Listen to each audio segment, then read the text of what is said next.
നമ്മളിപ്പോ നീണ്ടകരയിലാണ്. കൊല്ലം ടൗണിൽ നിന്ന് ഒരു 8 കിലോമീറ്റേഴ്സ് ആണ് നീണ്ടകരയിലേക്കുള്ള ദൂരം.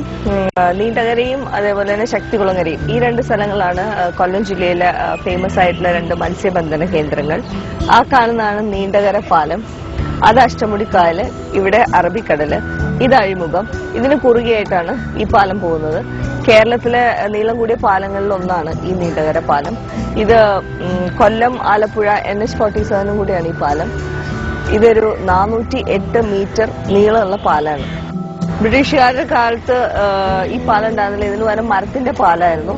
ഇപ്പൊ ഒരു 25 വർഷമായിട്ടുള്ള ഈ ഒരു പാലം പണിത്.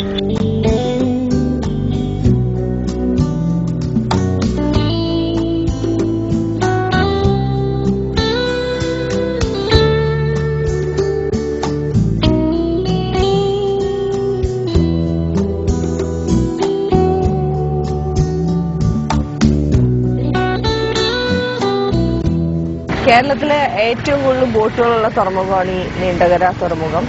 ഇപ്പൊ കാര്യമായിട്ടൊന്നുമില്ല, രാവിലെ മോർണിംഗ് ടൈമാണ്, അതൊക്കെ അവർ ജോലിക്ക് പോയിരിക്കുകയാണ്. ഇവിടെ നിന്ന് നോക്കിയാൽ ഈ പാലത്തിന്റെ മുകളിൽ നോക്കുകയാണെങ്കിൽ നല്ല വ്യൂ ആണ്, ആ തുറമുഖം മൊത്തമായിട്ട് നമുക്ക് കാണാം.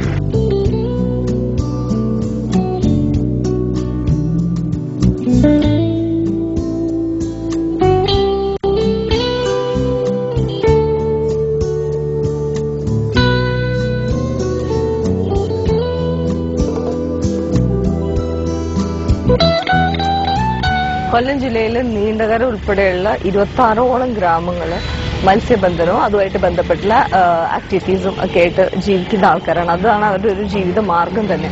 അപ്പൊ ഞങ്ങൾ ഈ നീണ്ടകരയുടെ സൈഡിൽ വന്നപ്പോ ഇവിടെ ഇങ്ങനെ കുറച്ച് അമ്മച്ചിമാരൊക്കെ ഇങ്ങനെ ശരിക്കും ഉണക്കമീൻ, ഒരുപാട് ഉണക്കമീൻ നിരത്തിയിട്ട് ഉണക്കുന്നുണ്ട്. നമ്മളത് കണ്ടിട്ടില്ലല്ലോ, ജസ്റ്റ് ഒന്ന് പരിചയപ്പെടാൻ എന്താ ചെയ്യാന്ന് അവര്.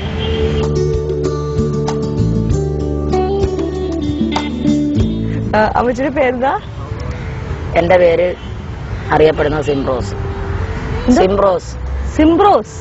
അത് ശരി, ഇതുവരെ കേട്ടിട്ടില്ലല്ലോ അങ്ങനത്തെ ഒരു പേര്. ഈ നീണ്ടകര നാട്ടിലെ ഈ ഒരു പേരേ ഉള്ളൂ. എന്ത് മീനാ അമ്മച്ചി? ഈ ഇരിക്കുന്ന മീന്റെ പേര് ഈ നാട്ടിൽ പറയുന്നത് ഉലുവാച്ചി എന്ന് പറയും. പുറനാട്ടിലോട്ട് പറഞ്ഞറിയപ്പെടുന്നത് കടവരാലെന്ന് പറയും. കടവരാലി ഞാൻ കേട്ടിട്ടുണ്ട്. ഇതപ്പോ എപ്പോ പിടിച്ച മീനാ അമ്മച്ചി ഇത്? ഇത് ഒരാഴ്ചക്ക് മുമ്പേ പോകുന്ന ബോട്ടിൽ 8ന്റെ അന്ന് 7ന്റെ അന്ന് ഒക്കെ ബോട്ട് കര വരും. ഐസ് ഇട്ട് കൊണ്ടുപോകാം, പോകുമ്പോ ഐസ് കൊണ്ടുപോകും. ഐസ് ഇട്ട് 7 ദിവസം കഴിഞ്ഞിട്ടാണ് കരയിലേക്ക് പറഞ്ഞത്. 8ന്റെ അന്നൊക്കെ വരും. 8ന്റെ അന്ന് വാരി ഇറക്കി ലേലം, നമ്മുടെ ഹാർബറിനകത്ത് ലേലം.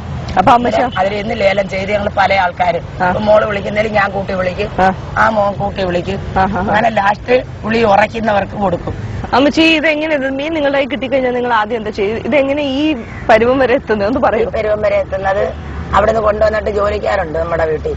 ജോലിക്കാർക്ക് 10,000, 2,000, 3,000 രൂപ നമ്മൾ പറ്റ് കൊടുക്കും കീറാൻ വരുന്നതിന് ആദ്യം മുൻകൂട്ടി. അവര് വന്ന് നമ്മൾ കീറി തന്നാൽ ആ പൈസ കീറി തന്ന അവര് പോകും. നമ്മളിത് എണ്ണി കീറി കഴുകി പിന്നെ അത് നല്ല വെള്ളത്തിനകത്ത് ഫ്രഷാക്കും.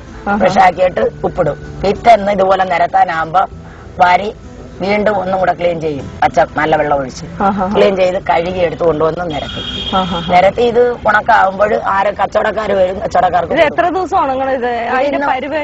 ഇതിന്റെ പരുവം എന്ന് പറഞ്ഞാൽ കറക്റ്റ് 2 മണിക്ക് തട്ടും. ഈ വെയിൽ ഇതേപോലെ നിന്നാ 2 മണിക്ക്, ഇന്ന് തന്നെ 2 മണിക്ക് തട്ടി അടുക്കും. അടുക്കിയിട്ട് ഇത് ചെറുതും വലുതും തിരിയും.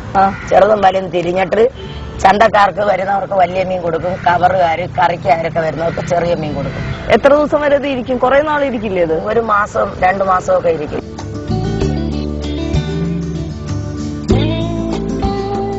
നമ്മള് മലയാളികൾക്ക് പച്ചമീൻ പോലെ തന്നെ ഫേവറേറ്റ് ആയിട്ടുള്ള സാധനമാണ് ഉണക്കമീൻ. അതുകൊണ്ട് തന്നെ ഇനി ഇത്രയും ഡിമാൻഡ് ഇത്രയും വർക്ക് ചെയ്യുന്നത്. ശരിക്കും ഈ ഉണക്കമീൻ പൊരിച്ചിട്ട് ഒരു കഷ്ണം കുറച്ച് മുളക് ചമ്മന്തി ഉണക്കമീൻ പൊരിച്ച് നമ്മൾ കഴിച്ചു കഴിഞ്ഞാൽ ഭയങ്കര ടേസ്റ്റാണ്. അത് തന്നെ മതി, വേറെ ഒന്നും നമുക്ക് അതിന്റെ ആവശ്യമില്ല. ഇനി നമ്മൾ അടുത്ത സെക്ഷനിലേക്ക് പോകുന്നത് ഫ്രഷ് മീൻ്റെയാണ്. അതും കൂടെ ആകുമ്പോൾ ഇന്നത്തെ ദിവസം ഓക്കെ.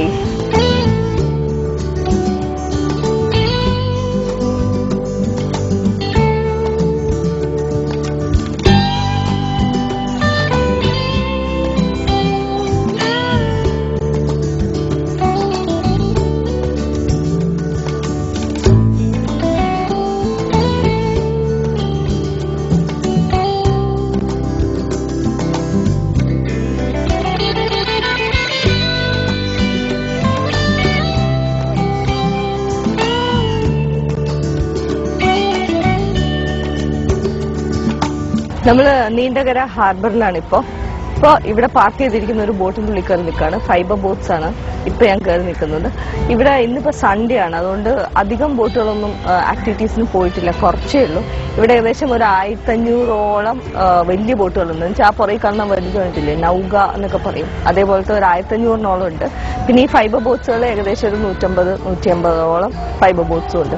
ഇത് നല്ല ഭംഗിയായിട്ട് പാർക്ക് ചെയ്തിരിക്കുന്നത്. സൺഡേ ആയതുകൊണ്ട് ഇന്ന് കുറെ പേരൊക്കെ അവധി എടുത്തിരിക്കുക, അതുകൊണ്ട് ഇവിടെ ഇങ്ങനെ മനോഹരമായിട്ട് പാർക്ക് ചെയ്തിട്ടിരിക്കുക.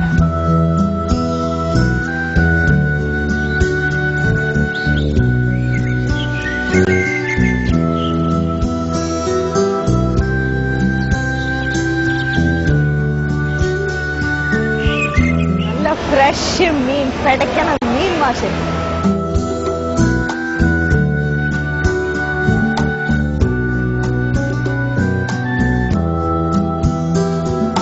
എനിക്ക് ഇപ്പൊ തന്നെ ഒരു 2 മീൻ ഫ്രഷ് ആയിട്ട് എടുത്ത് മുളകൊക്കെ പരത്തി ഇങ്ങനെ പൊരിച്ച് തിന്നാല്ലേ, സൂപ്പർ.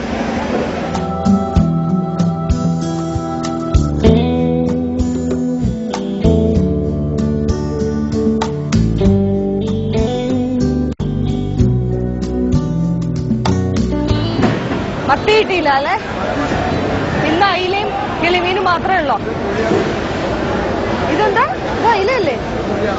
കൊഴിയാണോ? ചേട്ടാ ചേട്ടാ, ഇത് എന്ത് മീനത്? വലിയ കൊഴുവയാ? കടൽ ബ്രാലോ? കടൽ ബ്രാൽ. ഇതെന്തിനാ ഉപ്പിട്ടിരിക്കുന്ന ഇപ്പൊ? ഓഹോ, അതെന്താ കീറ കുറച്ചു ദിവസമായോ?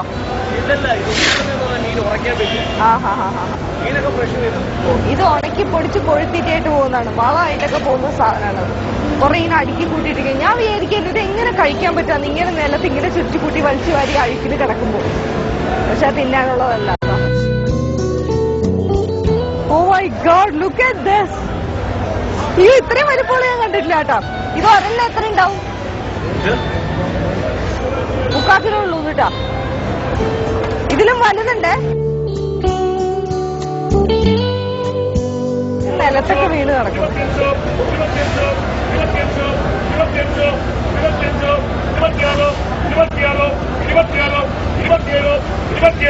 ഈ 27, 28 എന്നൊക്കെ പറയണ എന്താ എന്ന് വെച്ചാ എങ്ങനെ? ഈ ഒരു കൊട്ടയ്ക്കാണോ എങ്ങനെയാ ഉദ്ദേശിച്ചത്?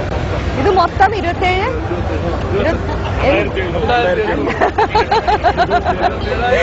ഞാൻ വിചാരിച്ച് ഇവര് 27, 26 നിർത്തി. ഞാൻ വെച്ച് 26, 27 രൂപയാണ് കേട്ടോ. 2700, 2600 രൂപയാ. ഈ 8 ബാസ്ക്കറ്റിനും കൂടെയാണ് അവര് വില പറയുന്നത്. അതിന്റെ ഇടയ്ക്ക് ആ ഒരു ചേച്ചിയെ നോക്കിക്കോട്ടാ. അതിന്റെ ഇടയിൽ കൂടെ ചേച്ചി അവിടെ ബാസ്ക്കറ്റിൽ നിന്ന് വീട് കിടക്കുന്ന ചെറിയ മീനുകളുണ്ടല്ലോ, ആർക്കും വേണ്ടാത്ത, പുള്ളിക്കാരെ അതെല്ലാം പരത്തി കളക്ട് ചെയ്തുകൊണ്ടോ. ഇഷ്ടം പോലെ ഉണ്ട്. ഒരു ദിവസത്തേക്ക് 2-3 ദിവസത്തേക്കുള്ള മീൻ കിട്ടും സുഖമായിട്ട്, വെറുതെ കളഞ്ഞേക്കുക.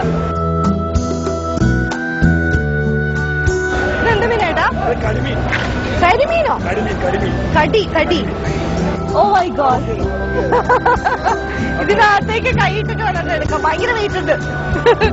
കടിമീൻ.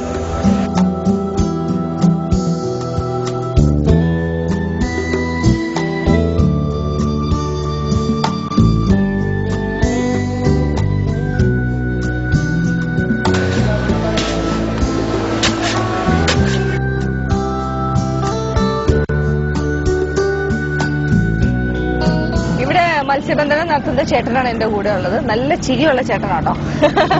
നമുക്ക് പരിചയപ്പെടാം ഇവിടുത്തെ ആക്ടിവിറ്റീസ് എന്തൊക്കെയാന്നൊക്കെ. പക്ഷെ എന്റെ പേരെന്താ? ശരിക്കും നല്ലതായിരുന്നു കേട്ടോ. ഇന്ന് ആക്ച്വലി ഇന്ന് സൺഡേ ആയതുകൊണ്ട് ആക്ച്വലി ഇന്ന് തിരക്ക് കുറവാന്നാ പറയുന്നത്. പക്ഷെ എനിക്കിത് ഭയങ്കര റഷായിട്ട് തോന്നി. അപ്പൊ വീക്ക് ഡേയ്സിലൊക്കെ ഉള്ള സ്ഥിതി ഒന്ന് ആലോചിച്ച് നോക്കുക, ഭയങ്കര റഷ് ഉണ്ടാവും. പിന്നെ ഒരുപാട് പല സെക്ഷനായിട്ടാണ് നമ്മൾ കണ്ടത്. ശരിക്കും പറഞ്ഞാൽ പലതരം മീനുകളും നല്ല ഫ്രഷ് മത്തി. അത് ആലോചിച്ചിട്ട് തന്നെ സഹിക്കില്ല. പിന്നെ അത് കൂടാതെ ഏറ്റവും രസമുള്ളത് ആ ലേലവിളിയായിരുന്നു, 26, 27 എന്ന് പറയുന്നത്. അത് ഭയങ്കര രസമായിരുന്നു. പിന്നെ അതിന്റെ ഇടയിൽ കൂടെ ഒരു ചെറിയ അമ്മച്ചി നിലത്ത് വീണ മീൻ വർക്കിയിട്ടുണ്ടായിരുന്നു, അതും നല്ല രസമായിരുന്നു. ഇതെല്ലാം ആദ്യമായിട്ട് കാണുന്ന കാര്യങ്ങളാണ്. പക്ഷെ ഇവർക്ക് ഇവിടെ ഒരു റിക്വസ്റ്റ് ഉള്ളത്, ഒരുപാട് പ്രശ്നങ്ങളുണ്ട്, പക്ഷെ ഒരു റിക്വസ്റ്റ് ഉള്ളത്, അവരവിടെ ആ ഹാർബർ അവിടെ ഭയങ്കര സ്ലിപ്പറിയാന്ന് പറയുന്നു. ഒരു ദിവസം ഒരു 19 പേരെങ്കിലും സ്ലിപ്പ് ചെയ്ത് വീഴുക, കൈയും കാലും ഓടിയാന്നൊക്കെ പറയുന്നു. അത് ഒന്നും മാറ്റിക്കൊടുത്ത